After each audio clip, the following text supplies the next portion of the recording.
behavioral scientist who turns mind into money. That's my slogan.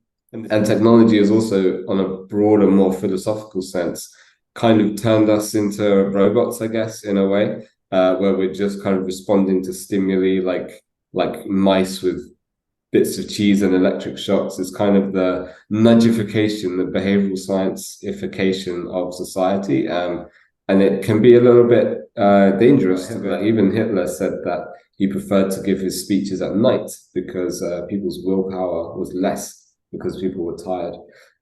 Being smart is great, intellectual thought and rational thought are great, obviously, but there tends to be this belief that if you're smart, you can't get brainwashed. But actually, some research suggests it doesn't necessarily protect you, and it might actually make you more vulnerable. As George Orwell said, there are some things so absurd that only an intellectual can believe them. If you stack multiple fears on top of one another, that's going to be more persuasive and engaging. So a good example is there was this viral story that COVID was caused by snake venom in water. I don't know if you remember that, but that's three fears stacked on top of one another: the fear of disease, the fear of snakes, and the fear of poisoning the well. So it's like bam, bam, bam. So that just makes it more effective. Hello, fellows. Welcome to the next episode of Jagged with Jasravi. Subscribe to my channel for conversations at the edge with thought leaders from the branding, marketing, and the business world. Conversations that ignite new ideas with rough and sharp edges. Hello, Patrick. I'm thrilled to have you on my show. Hi, it's good to be back. Yes, good to and with another book. Yeah, another one, and it's now a Sunday Times bestseller. So there's a social proof nudge there for everybody to go out and buy it. Now that Twitter has also become X, if you had to tweet your profile, what would you say? Behavioral scientist who turns mind into money. That's my slogan, and this is not really tweetable, but I take the academic side of psychology, the science, and think about how to practically apply it for brands. Yeah. Okay, there's another thing that we have to get aside, which is with how did you decide to write that book? Because behavioral scientists are helping typically marketers to figure out how to influence consumers. And I'm not saying it's essentially ethical, but the idea is influence consumers for your self-interest. Yes, you might be solving the consumer's problem as well. And now you're saying, hello, consumers, really be alert to what's going on so that you can really be discerning about how you respond. So how did that happen? How did you come on our side? Yeah, absolutely. Well, I would say I don't think there's anything particularly wrong with brands using nudging. Well, I don't think there's anything wrong with it at all. That's what I do for a living. Helping a website move a button to the top left so it gets seen, or putting a puppy in an advert to make it more emotional. There's nothing wrong with that, really.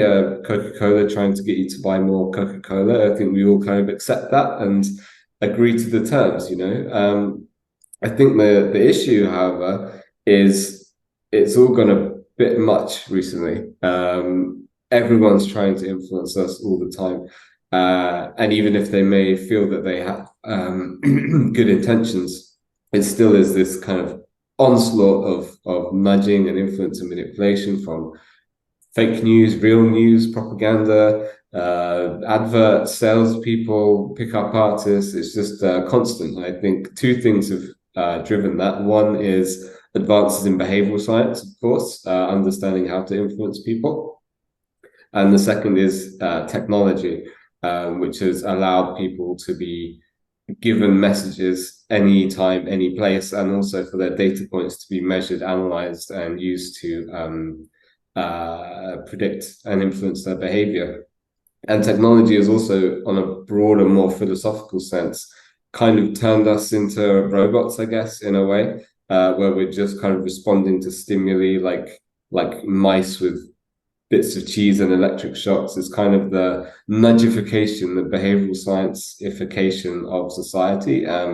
and it can be a little bit dangerous to go down that road. So nothing against nudging. Obviously, I do it for a career, but the point of the book is to say, okay, here's what's happening, and here's how you can kind of protect yourself if you want to. So I'm just curious before we get into specific aspects. Would your book is it only a message for the consumers to be alert that this is happening, or is it also a message for clients who are putting the stimulus out there that, hello, your intention might be not bad, but do you realize how is it really impacting? Is it only for consumers or for marketers as well? It is mostly for consumers, but I think there's some very important lessons in there for marketers about how to influence people while maintaining their autonomy. And I guess the kind of techniques not to use. There was a meta-analysis I saw recently where they found that if you're transparent that you're using a nudge, it doesn't make it less effective. So you can be transparent, you can kind of give people autonomy. And in fact, we have a chapter about how if you give people autonomy, actually it makes your nudge more effective sometimes because they feel that it's their own choice and so they're not resisting as much. But yeah, there's some important lessons in there for marketers. If you're a bit evil, you can kind of reverse engineer what's in the book. So, for example, one of the chapters is about how to resist incrementalism, the foot in the door technique, slow changes over time.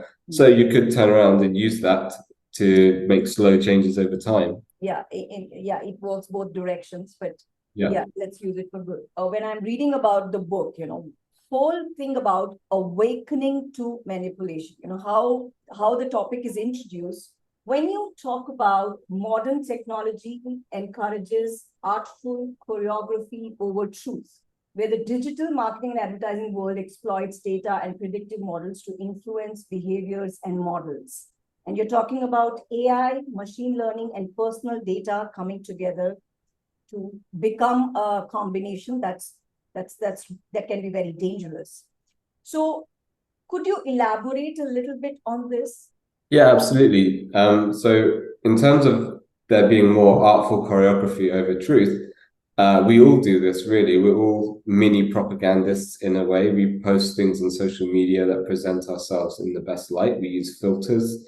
We post our job updates on LinkedIn when we have something to post about, but we don't post updates when we get fired or don't make a client happy. So we're always kind of presenting ourselves in the best light. And of course, governments and advertisers and so on are doing that as well. They're presenting things in a way to influence behavior, which may have a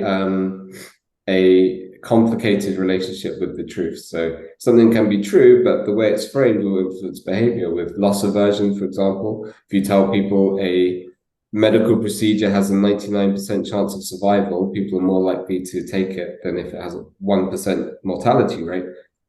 Even though that's the same information, it's the way you present it, which influences behavior.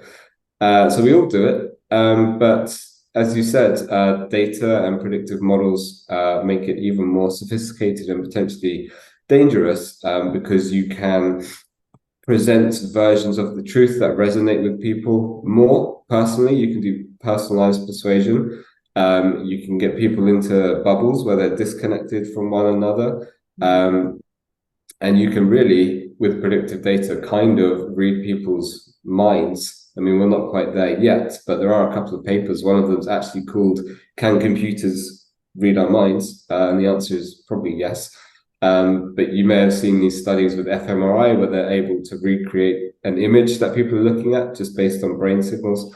So we're going to quite a potentially tricky place where this artful choreography can be made very, very sophisticated, attractive, and true looking, even though it may not actually be the truth. And that's to say nothing of things like Apple's Vision Pro headsets, where people are going to be plugged into this artful choreography 24 hours a day soon.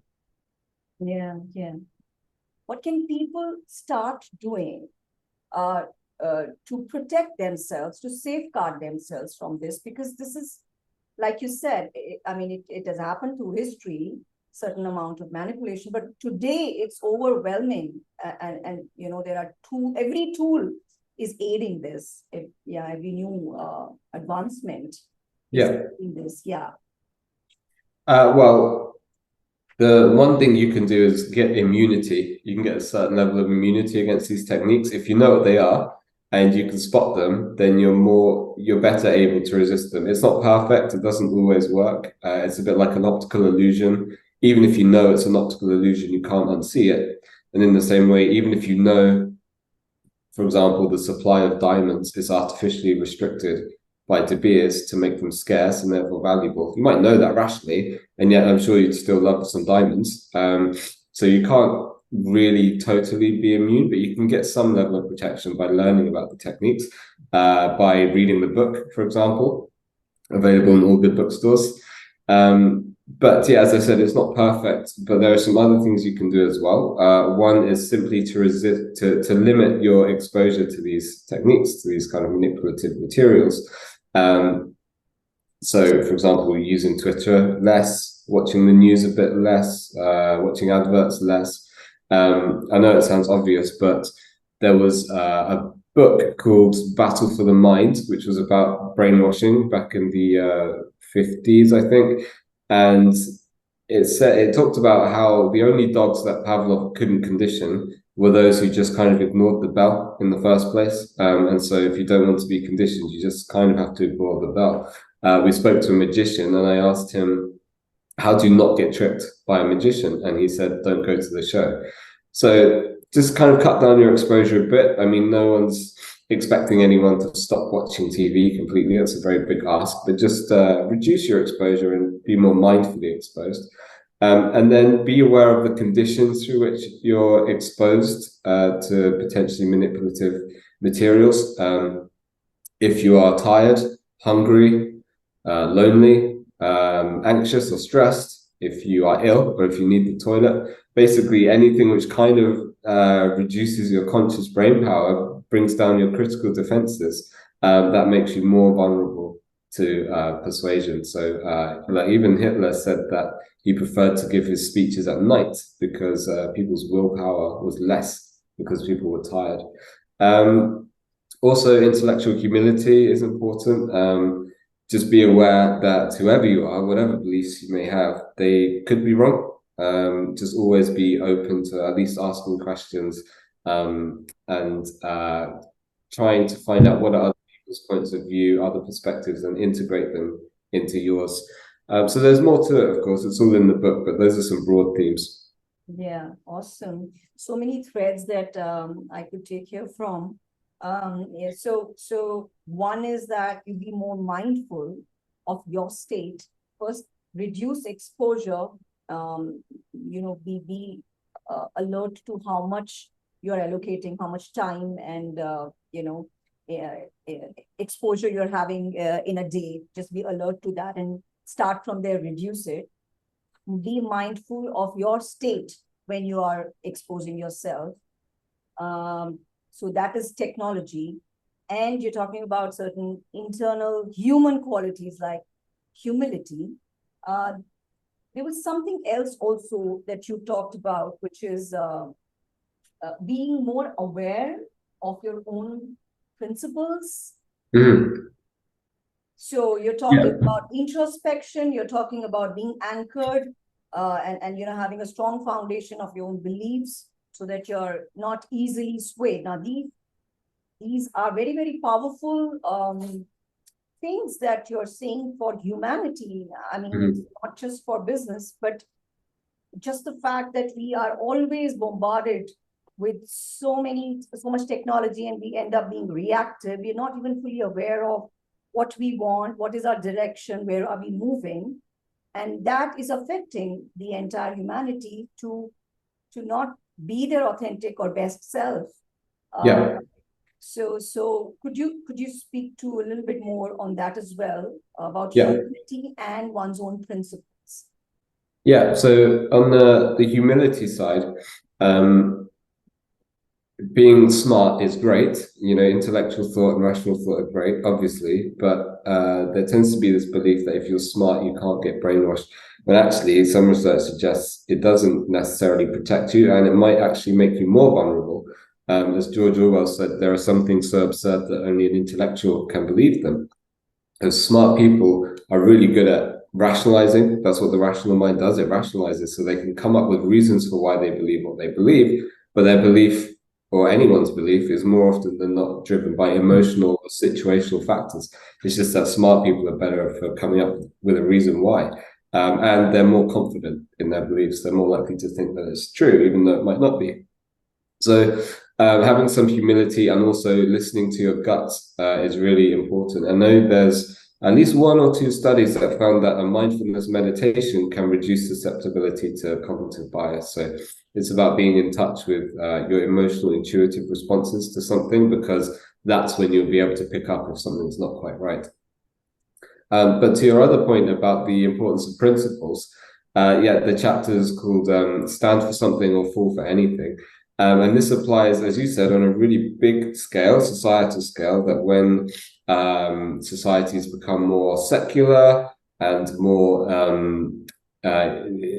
if communities are more fractured and splintered, and if there's less emphasis on the family, a lot of this stuff which you're seeing in the West at the minute, that can be quite dangerous because everything's kind of broken down and people aren't connected to something solid.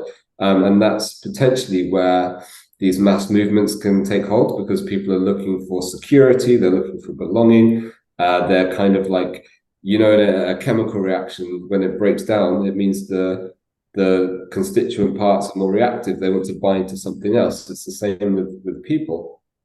And you're seeing quite extreme political movements emerge on all sides of the political spectrum now, as people are looking for this purpose and meaning.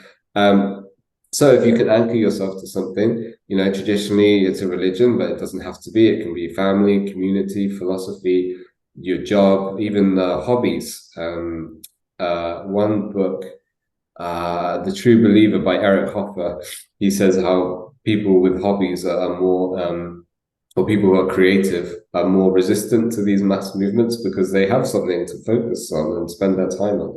So yes, it's important to anchor yourself to these principles on a big scale, but even on a small scale, you know, if you go shopping, you're less likely to overspend if you go in with a shopping list.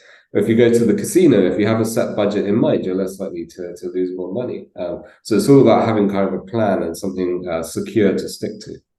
Beautifully explained that from excessive shopping to, you know, being led astray to do some terrorist act or criminal act. I mean, it's just, you know, degrees differences perhaps, because, you know, because you've also talked about cults and how, you know, they manipulate, and how people have actually come out of that also, you know, when once they have awakened with effort, which is so tough, because I mean, yeah, I mean, the same simulation is there. You know, you're in a bubble, you're being brainwashed. That's the only one truth that you're being exposed to. And incidentally, Patrick, I'm watching a lot of Madam Secretary these days. I don't know why I landed on. And, you know, every now and then the issues that are coming up is people being misled, youth being misled, or, you know, a faction of society being misled. You know, it's happening so much. So simple things like you're saying that meditation, being aware, introspection, your hobbies, your family, and maybe creativity, because I think creativity and spirituality go hand in hand. So, you know, that's so wonderful, because you are always in touch with your own truth, your own voice. These are ways to be a good human being also, and a happier human being also, isn't it? Yeah. So you also talked about, Patrick, you've talked about, and I'll come to trigger stacking. What is that? And if you could explain that. But you also talked about fear, and how fear as a tool is being abused. So could you talk about both of these things one by one? Yeah. Yeah. So fear is H.P. Lovecraft, the horror writer, said that fear is the oldest and the strongest emotion. And brain imaging research suggests he was probably correct. A meta-analysis found fear produced, on average, the strongest response in the amygdala, because your number one goal at the end of the day is to not die, really. And so anything which helps you not die, or anything you need to notice that could be dangerous, obviously you're going to pay a lot of attention to that. So fear is very, very strong emotion, but there are a lot of issues around using it in persuasion. Well, there are two issues really. The first is it doesn't really work, because people tend to react negatively to it. So what you might see is reactance, where people try and exert their will. So if you try and scare smokers into not smoking by having gruesome imagery, they will then smoke just to be like, well, screw you, don't stop trying to manipulate me. And secondly, also, it has to be matched with efficacy. So you have to give people the tools to deal with the fear. So you can't just say smoking will kill you. You have to say smoking will kill you, but you can easily quit with this new nicotine gum. You have to give people the tools to do something about it. But it's hard to do that. So generally speaking, fear doesn't really work that well. But the other issue is that it's pretty unethical. I mean, so I'm a university lecturer and I supervise dissertations. And if a student wants to scare their subjects, for example, show them some scary movies or sad movies, put them in any kind of negative mood, it's very hard to get ethical approval for that because you're having a negative impact on someone's day, possibly their life. And if you do, you have to put them in a good mood afterwards. So at the end of the experiment, show them some funny video clips or something. Because fear can have all sorts of negative impacts, especially chronic fear. It's negative emotion is very bad for you. I mean, it's bad even for your physical state. Stress and hinders the immune system, and you can get sick. So I mean, it's obvious really that scaring people, especially in a chronic way, is not very good for them. And we saw that, of course, over the last 2 years. And even if it was a noble goal, the government's really scared the bejesus out of people chronically. And now we are seeing kind of mental health kind of shockwave from that. And so my co-author, Laura Dodsworth, is a journalist, wrote about this in her last book. But yeah, fear is the strongest emotion, very, very powerful at grabbing behavior and directing it. It can overwhelm people. I mean, one of the main things about so-called brainwashing is that you want to break people's conscious awareness down. That's why it's good to make them tired or hungry or whatever, ill, but also emotionally overwhelmed. So the more, I think Carl Jung said that mass movements, or it may have been Gustav Le Bon, mass movements only happen when the crowd reaches a certain emotional temperature. So you need to get them really, really worked up, and then there's this breakdown, and things happen. Fear, I guess, is the easiest way to do that. It kind of overwhelms people's critical thoughts, and that allows them to be suggested and manipulated. And we know that when people are scared, they're more likely to rely on heuristics, particularly following the crowd or following a leader in authority. And so, some have argued that's why fear, every government really tries to impose some kind of emergency over the years. We had the war of terror, now we have seemingly endless pandemics. That's not to say these issues don't exist, but they certainly seem to be kind of amplified and used politically because they're a great way of keeping people distracted and tired and doing what you want them to do. And so trigger stacking is something that comes from animal behavioral psychology. Essentially, let's say you have a dog and the dog gets whiffed at by a bigger dog, and then the car alarm goes off, and then there's thunder in the sky. These fear stimuli kind of stack on top of one another, and it gets to the point where then the dog has a breakdown and kind of goes a bit mad, and may bite you or misbehave or whatever. And in the same way with people, if you stack multiple fears on top of one another, that's going to be more persuasive and engaging. So a good example is there was this viral story that COVID was caused by snake venom in water. I don't know if you remember that, but that's three fears stacked on top of one another: the fear of disease, the fear of snakes, and the fear of poisoning the well. So it's like bam, bam, bam. So that just makes it more effective. Hmm. Hmm. I was actually consulting a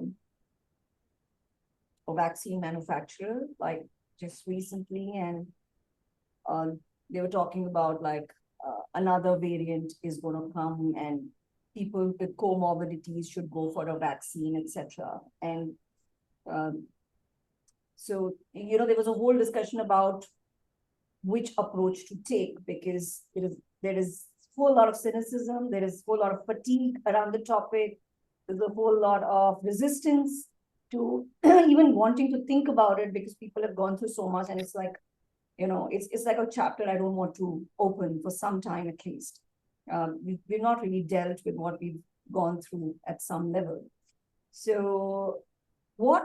So fear cannot, if and fear in that situation would be truly manipulative, because it actually is not such a big of a deal, but yeah, a company wants to sell their vaccine and could be relevant to a certain, niche of audience. So how can they ethically go about it? Well, this is probably an example of reactance, which I talked about earlier. If you tell a teenager they're not allowed to smoke, they'll probably go out and smoke just to spite you, in order to feel that they have some autonomy and free will. And so people were, again, noble cause potentially, but people were really kind of coerced and nudged and manipulated into getting the COVID vaccine. Some people didn't want to. I mean, if you look at, in the UK at least, the number of people who had a first dose versus a second or third, there's millions and millions of people who didn't want to get any more. And so they're potentially maybe nudged into getting the first one. But anyway, so you're probably seeing some reactance around things like no jab, no job, vaccine passports, that kind of thing. A lot of people did feel coerced into it. And so now what you're seeing again, I know in the UK, I think record low childhood immunization rates. So it's kind of like this reactance, this unintended consequence of the mandates. As for what to do about that, I learned kind of recently about a nudge called the "but you are free" technique, where if you ask people, Did you say what's the technique? the "but you are free" technique. So if I were to ask someone to do something, and then afterwards say, "but you're free to do it. It's up to you. It's your choice." On average, according to one meta-analysis, it makes them twice as likely to actually do it because they feel like they have that autonomy. So I think that could be a good nudge to use here. Yeah, like give a sense of control to them, give a choice in the matter, and they feel that yes, they decided, and they weren't coerced in it. But that's amazing. Like the reactance thing. So child immunization has gone down because people have had enough of vaccination, like overdose of vaccination. Wow.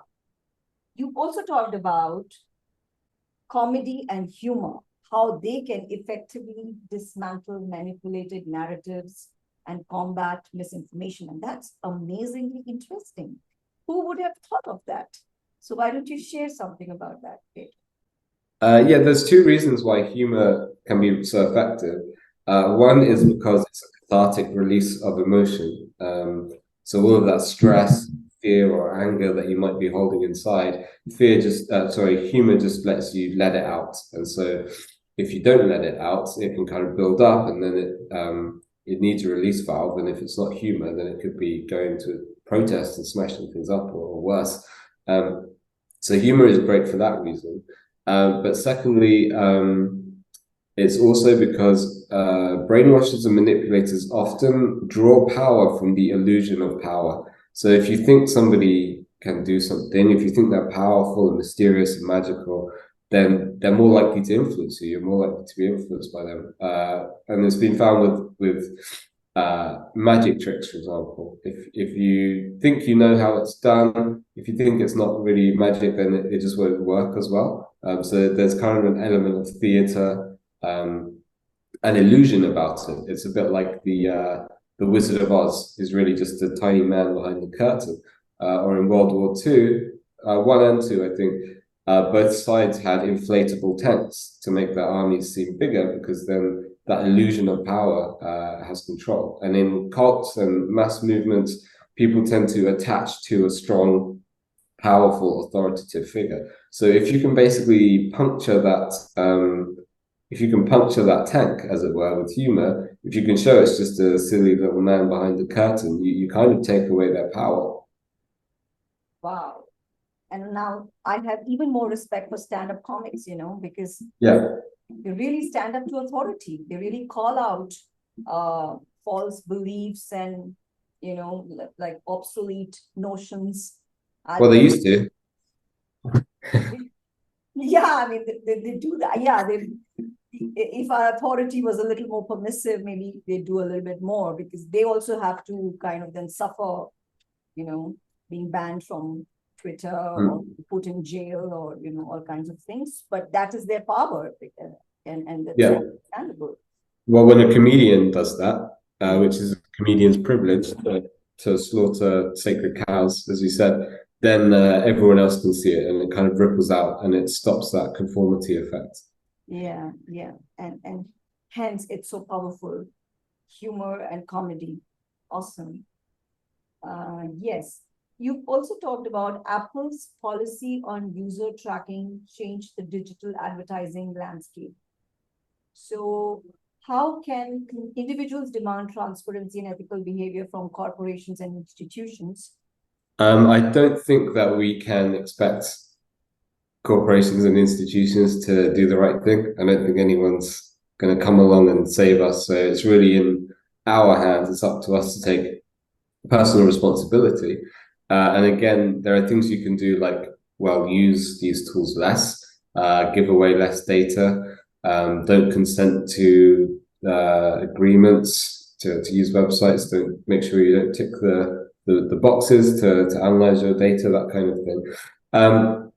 And you can also do things like setting up multiple accounts under different names, having one email address only for kind of spam or commercial emails, and one for personal or business, using private browsers and VPNs, that kind of thing. But I know that takes a bit more effort. Yeah, and understanding how these things work as well, because most of the times people don't really know how the data is getting misused. And yeah. Even I don't know, really, and I work in the industry. It's very complicated. Yes, it is. So there is a lot in the book. And also I have a point here: consciously filtering the information we consume, focusing on text-based sources for critical thinking. And then you also talked about emotionally charged visuals, how to be alert to that. Yeah. I think so. I think there's two things. One is consciously filtering the information that you're exposed to. So we turn into what we tune into, or a philosopher said, you become what you pay attention to. And so you can't really not be nudged or influenced or brainwashed, because our brains are so small and the universe is so infinitely big, that we have to rely on heuristics and institutions, and we can only see a tiny, tiny speck of the entire universe. But what we can do is choose the reality that we live in. So, for example, if you want to see the world in a more poetic light, you just need to read poetry. If you're using Twitter, most people, myself included, follow people who are quite angry and get you kind of riled up about issues of the day. Probably would be more constructive and productive to follow people who can give health advice or financial advice, or who share poetry, just things to make your immediate world seem nicer. So we have a chapter on that called Choose Your Illusion, how you can filter the information, and that makes your life better. And then the other point that you raised is about the power of visuals to influence us. So images, especially video, are more attention grabbing, more emotional, more comprehensible, more memorable, more persuasive, etc., etc. It's called the picture superiority effect. So we've had eyes for a lot longer than we've had language, and therefore images just influence us more readily. They have what's called pre-attentive effects. So an image influences us before we're even consciously aware of what we're looking at. Text, on the other hand, is slower. It engages a slower thinking style. It gives your brain room to breathe. You can stop and think about what you're reading and digest it and incorporate it into your previous experiences and memories. And one study found that people who got their news from newspapers had more stable political or more stable beliefs over time than people who got their news from the TV, because the TV is more of a superficial kind of shallow, one thing to the next, bam, bam, bam, very quick style.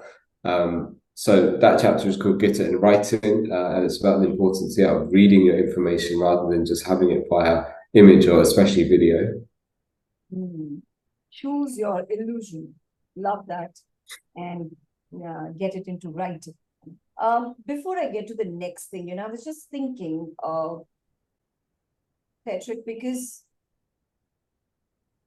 how do you make this distinction that you're being influenced or you're being manipulated? Because as an open mind, let's not be too rigid, let's respect differences, let's hear out the other opinion. And in today's world, that is also possible. So there are positives of being so connected, because like my 16-year-old, is always going to take sides of the minorities and racism, and he has such strong views about it. We didn't grow up on that, but he's more exposed to the global issues. So he's influenced into things that he would not be otherwise if he was leading, a sheltered life, less exposure. So how do you figure out? I'm also speaking from the perspective of parents, because teenagers, they are subjected to so much information where they're forming opinions, and sometimes too strong opinions, sometimes emotionally charged opinions, and they're being misled, etc., etc. So, and not just teenagers, you also, because the times that we are in, Patrick, they're so different from what we grew up in. So how do I be open and not rigid about what can be new concepts, new philosophies, new ways of being, and yet be rooted? So yeah, it's a tricky question. There's a quote, I can't remember, but by some philosopher, I think British, who said that politics have wrestled with this fight between tradition and innovation forever, like keep things the same or change things. That's really what all of it comes down to. Although sometimes it's less keep things the same and more let's go back to how it used to be. One of the key points from the book is this point of humility, and also to avoid absolutes, to avoid this black and white thinking, the split thinking. It must be either this or this. I think two things can be true. So even two beliefs, two ways of seeing the world, which seem very different and extreme, they probably have more in common than they realize. And everyone's just a human being. We all have more or less the same motivations and wishes for our lives as everyone else. So I do believe there's common ground to be found. So it is important to be open-minded, but not so open-minded that your brain falls out, as the saying goes. At the same time, I think it is important to hold on to traditions and be conservative, but obviously there's all sorts of negatives associated with that as well. If you're fundamentalist and you're not open to new ideas or new people or what have you. So I think it's, like I said earlier, Socrates, I think, or Aristotle, laid out these key elements of wisdom, and one of them is listening to other people's perspectives and integrating them into your own. So it's important to have your core philosophy, your thing to cling on to, and listen to other people's and see how they fit with your own, and maybe you change your own a bit and so on. But where it gets dangerous, I think, is where if any of us are pulled into the extremes.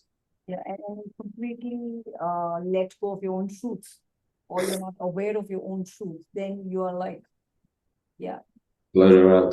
in the wind. Yeah. So there is power of incrementalism and setting public goals contribute to positive behavior changes. How that happens? What role does regulation play, such as distinguishing virtual avatars from real individuals in the metaverse? There's a couple of things there. One is gradualism, which is this technique that's used to change behavior. It's called the foot in the door technique or the boiling frog technique. But if you want people to do something big, a big ask, if you ask them to do the big thing, they'll say no, absolutely not. But if you ask them to do a very small thing and increase it in steps, they're more likely to do it. Yeah, there's many examples of this, but the foot in the door technique, for example, people are more likely to vote for a political candidate if they agree to signing a petition first, that kind of thing. Circling back to your first question, that's just artful choreography 24 hours a day. And people will be plugged into this screen-based world, which is kind of divorced from the true reality. I think maybe the political dimension of the future will be fantasy reality. People are completely in this screen-based world, which you already kind of see now with like Marvel and Star Wars and so on, versus people who are, I don't know, go out and go to the park and things like that. So the potential for manipulation with the metaverse is enormous because it's really controlling how people perceive the world to be. And you, to a certain extent, your brain doesn't distinguish between real images and fake images. So deep fakes and generative AI, the persuasive implications are enormous. Even if you know something is fake, it's still going to have an emotional impact on you. When you say the pathway to freedom and reclaiming the throne of our minds, these kind of terms came up when I was reading about the book and looking at the book, Head from Helplessness to Individual Agency. It's like it's really reclaiming your mind and your power. And when you do that, you can be even more useful to the world, because otherwise you don't even know that you're being led in a certain direction. I mean, that's a very bad place to be, because you don't even know that you're being used against your wishes for something that you don't even want to be. And this is like really getting your power back. Well, I think there's an important point there that it's fine to be led by people, but you really need to choose who you're being led by and be aware of it. So if you get married, for example, you're voluntarily going into this kind of almost like a brainwashing ritual, all the clothing and the dancing and everything. It really is a mind-changing, transformative ritual, but you're choosing to go into it knowing what it will do to you. So I think that's the difference between influence and manipulation, is being aware that you're being led down a certain path and opting into it.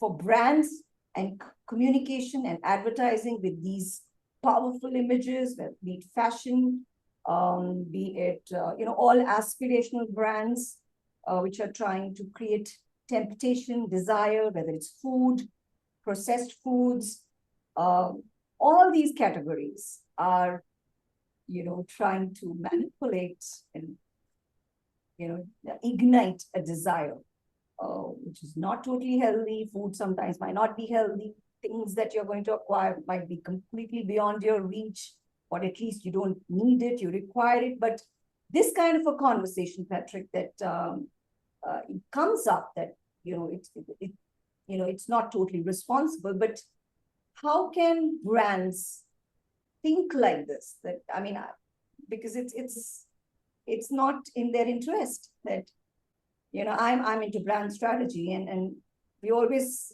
talk about which emotion to use, what archetype the brand is going to be, what buttons to push, and so then it is only on the consumer to figure out, do I need it, do I not need it? How much do it's totally on the consumer to put their boundary. Can manufacturers actually do something about it in their communication? Well, I suppose it's difficult because then you're putting yourself probably at a disadvantage in the marketplace. But then if that's true, are you actually making something that people even need? Maybe your entire life's work is a waste and a waste of resources and time. I mean, Coca-Cola, does that actually bring any benefit to anyone? It's just sugary water, right? But there are products and brands which people do need and which they do want and which do fulfill something. And so the best targeted advertising, in theory, is not even advertising. It's just giving people the information that they want and need when they need it.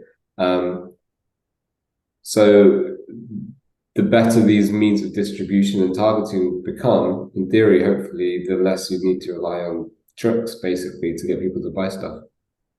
Yeah, but they say you cannot create a need. You can always create a want. And that's what they do. They just create a want. Yeah. The social proof, or or most of the behavioral science principles. So I guess consumers, it's on you. I think so. Yeah, we all have to take responsibility. Yes. Thank you so much, Patrick. It's been amazing. Guys, pick up the book. And this is such a fascinating topic, and it's influencing every aspect of our life. Patrick, do you want to say anything about the book? It's available on Amazon. We do have a publisher in India, I think we do. It's called Free Your Mind. Please buy it. Yes, this is a movement of sorts. Thank you very much. It was great having you back, and I hope you write another book and we meet again on that. Great. Thank you very much. Nice to see you.